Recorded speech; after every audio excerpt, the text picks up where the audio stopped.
And welcome back everybody to the telephone channel. Now that you've seen my Northern Electric 302, today I'm going to show you my Western Electric 302. This is my only other 302 that I have in the entire collection. This one is actually, or was my very first 302 in the collection. I've had this for about, let's see, I've had it for about 12 years now. I got it back in 2009, so I've had it for, it's actually kind of one of the originals of my collection in the early days of collecting. This is a 1938 Western Electric 302, and it was refurbished in the year 1941. And this one, the difference between this one and the Northern Electric one is, of course, it's Western Electric, but this one, given that it's an early year, it has the metal body to it, the metal housing, and it's still has its original paint here. I didn't do much cleaning with this telephone, especially my early days of cleaning. I never really did much cleaning with the phones. All I did was wipe them off with Windex and called it a day, and that's what I did with this telephone. But I thought I would keep it in the original shape that it was in, because if I did any more cleaning, the paint would probably come off further, as it's already has its wear and tear already, and I don't want to worsen it. But you can see it's well preserved for its age, 1938, and refurbished 1941. So it has a 1938 base, but some of its parts inside are 1941. This cell phone actually was a gift. It was purchased in Oxford, Alabama, when my dad and I were visiting my grandfather. And my dad bought it for me. It was actually $75, so it was very generous of him to purchase that for me, and I was really glad to be able to have one of these nice phones in the collection. But anyway, given that this phone is in its second year of production, it's not going to, of course, be similar to the 1937 302, because it's lacking a E1 handset, and of course the E1 handset is the one with the spit cup on it. And the 1937 302s also had short cradle ears, and they also had the vents up under the carry handle. So this one doesn't have it because, of course, it was in its second year of production. And I can't remember if this housing was replaced at all. I don't think it was. I'll have to double check. You'll see the pictures at the end, and we can confirm that, because I'm not going to open that right now.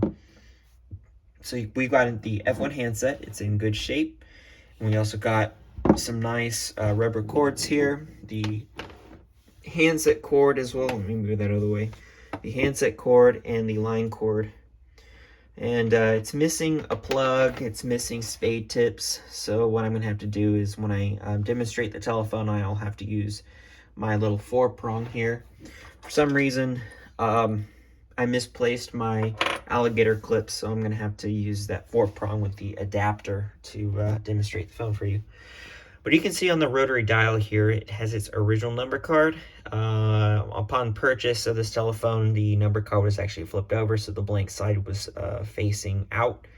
So this one, Fairfax 21532, is actually Birmingham, Alabama, specific Norwood of Birmingham, Alabama. So it had, moved from Birmingham to Oxford, Alabama, into the antique shop. And you can see that it has the Metropolitan dial bezel, so you have the numbers and the letters on it. And this one only has the operator and not the Z for the zero on the zero hole right there. And you can see that the paint has its wear and tear. And from carrying it, you can see the paint coming off the edges here from, rubbing and, use. It's its whole purpose to get wear and tear. This is how these painted telephones wore out. And you can see the paint is chipping off around the cradle here from the handset being hung up. And who knows, maybe they slammed it too. You can see the paint kind of rubbing off there. And you can see the paint, it's a little bit more on this side where the handset rubbed. You can see the paint's a little bit chipping off here. I'm not actually, it's not coming off now. It actually is a little bit, but I'm not gonna do that anymore. But you can see the paint chipping off on the corners. And you have a bit of pitting here. And I don't know if that's corrosion, but that's definitely some wear and tear. Something must have smacked the phone, or someone was careless and smacked the phone against something else to get that scratch. So yeah, that's the wear and tear of the phone. This is characteristic of these painted phones. You can see there's even some red paint there. Probably was from when I was moving. And then there is the very back. What's nice about these metal telephones is that you don't have to worry about any cracks happening in the corners. You don't have to worry about shrinkage either from the T-Nite housings. So here's the rotary dial. I actually haven't oiled it in a while, but it's still spinning okay. There's no scratchiness. So yeah, and there's the handset. So we got Bell System, manufactured by Western Electric Company, F1. And yeah, so, and I'll show you the bottom too. There's nothing to see there. You can see there's the H1 right there. This is an H1 mount. There's no other stamps on the bottom of the phone. And you can see in the line cord here, you can see the various cracks. I don't remember if those are originally there. I've had this phone for quite a while, about 12 years, so maybe they've happened over time. I can tell that this cord is leaching as well because it's a bit sticky. So eventually I might have to replace it, but it's not really my prerogative right now to do that, because it's not like I'm using this telephone at all. It just sits on the shelf. So what we're going to do next is I will demonstrate the functionality of the telephone. So we will be right back. Alright, so now I got the telephone analyzer with me, so let's go ahead and pick up the handset.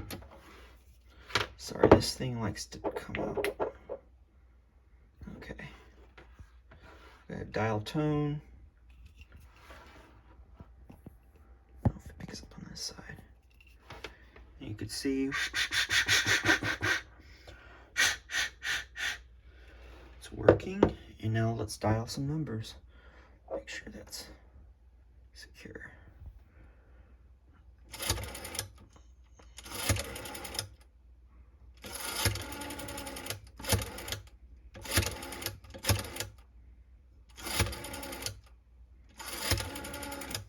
Okay, and now the best part. Move this out of the way a little bit.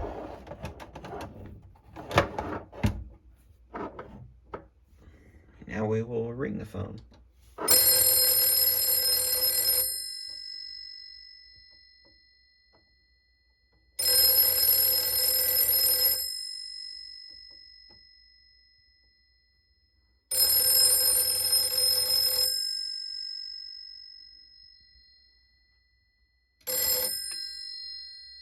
Alright. Boy, that was an ear-piercing ring. It's louder than the Northern Electric one. But anyway, pictures are coming up next, and we will be back with, of course, more videos when they come up. So I hope you enjoyed this video, and thank you very much for watching.